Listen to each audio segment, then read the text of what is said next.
Il y a cette suite de nombres d'une simplicité déconcertante, et pourtant elle obsède les penseurs depuis plus de 800 ans. C'est comme une sorte de code secret caché juste sous nos yeux et qui semble être tissé dans la trame même de notre monde. Là voilà, cette fameuse suite. La règle, elle est toute bête. Chaque nombre est simplement la somme des deux qui le précèdent. Un enfant pourrait la comprendre. Mais ce qu'elle implique, c'est absolument vertigineux.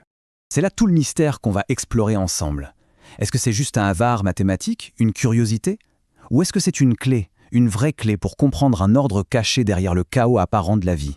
Alors, pour commencer, regardons simplement où ce motif, qui a l'air si anodin, apparaît. Et je vous préviens, les réponses sont pour le moins surprenantes. En fait, elle est partout, vraiment partout. De la spirale parfaite d'un coquillage à la disposition des graines dans un tournesol. La façon dont les branches d'un arbre poussent, les proportions du visage humain, la courbe d'une vague, et même, tenez-vous bien, les bras des galaxies spirales. La même, et j'insiste, la même logique mathématique à des échelles aussi follement différentes. Comment est-ce seulement possible? Pour percer ce mystère, il faut regarder les nombres eux-mêmes d'un peu plus près. Parce qu'à l'intérieur de cette suite, il y a quelque chose de caché, une constante mathématique, comme une sorte de signature. Si on prend un nombre de la suite et qu'on le divise par celui qui le précède, il se passe quelque chose d'assez étrange. Allez, on essaye. 5 divisé par 3, on obtient environ 1,66. On continue. Le suivant, 8 divisé par 5, ça nous donne exactement 1,6. On dirait qu'on s'approche de quelque chose.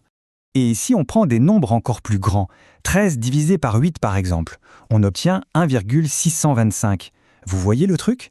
Plus on avance dans la suite, plus le résultat semble se stabiliser, converger vers un seul et même nombre mystérieux. Et ce nombre, le voilà, 1,618. C'est vers lui que toute la suite tend, inlassablement. Et ça, c'est le premier grand moment de révélation. Ce nombre, ce n'est pas n'importe quoi. On l'appelle le nombre d'or, ou phi. Les artistes de la Renaissance, eux, l'appelaient la divine proportion.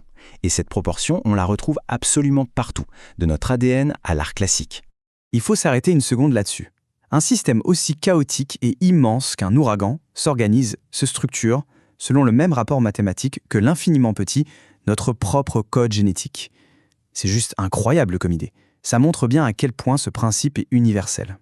D'accord, mais alors pourquoi? Pourquoi ce motif est-il si omniprésent? La réponse, c'est que ce n'est pas vraiment un motif, c'est plutôt une instruction, un mode d'emploi.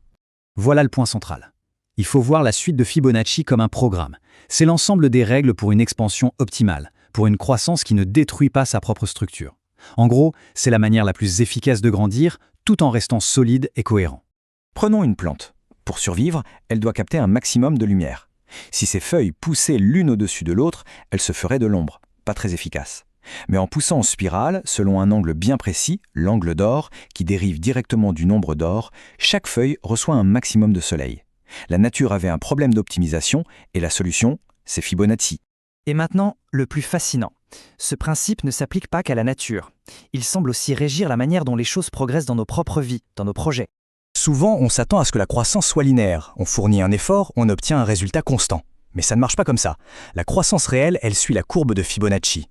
Les débuts sont lents, très lents. 0, 1, 1, 2, 3, les progrès sont quasi invisibles. Et c'est précisément dans cette phase que la plupart des gens abandonnent, en se disant que ça ne mène à rien. Et il y a une leçon encore plus profonde ici. Chaque nombre de la suite a besoin des deux précédents pour exister. On ne peut pas sauter d'étape. On ne peut pas passer de 3 à 34 sans passer par 5, 8, 13 et 21. Chaque marche de l'escalier est indispensable. C'est une évidence quand on apprend. Personne ne peut espérer comprendre le calcul différentiel s'il ne maîtrise pas l'algèbre, qui elle-même repose sur l'arithmétique. Essayer de sauter les étapes, c'est courir à l'échec. C'est la même chose quand on monte une entreprise. Essayer de passer directement à l'échelle du million d'euros, sans avoir consolidé des bases saines à 10 000 puis à 100 000 euros, c'est la recette parfaite pour que tout s'effondre. La structure ne peut tout simplement pas supporter le poids. Alors qu'est-ce qu'on fait de tout ça? Comment on peut l'utiliser concrètement? L'idée, c'est de s'aligner sur ce schéma universel, d'utiliser sa logique pour guider notre propre développement. Quand on la dessine, la suite de Fibonacci crée une spirale. C'est la seule forme qui peut grandir à l'infini tout en conservant ses proportions exactes. La métaphore est magnifique.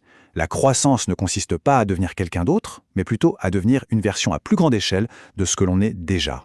Donc pour résumer les points clés à retenir, si on construit quelque chose, il faut s'attendre à ce que les débuts soient lents. C'est la nature même de la suite, ce n'est pas un échec. Si on apprend, les fondamentaux sont non négociables. La maîtrise se bâtit couche par couche. Si on est bloqué, la solution c'est souvent de revenir en arrière pour consolider une étape précédente.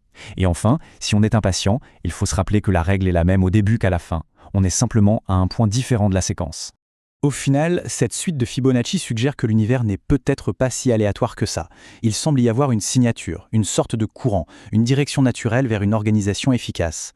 On peut choisir de lutter contre ce courant ou de s'aligner avec lui en comprenant que chaque étape construit la suivante et que la patience finit toujours par être récompensée par une croissance exponentielle.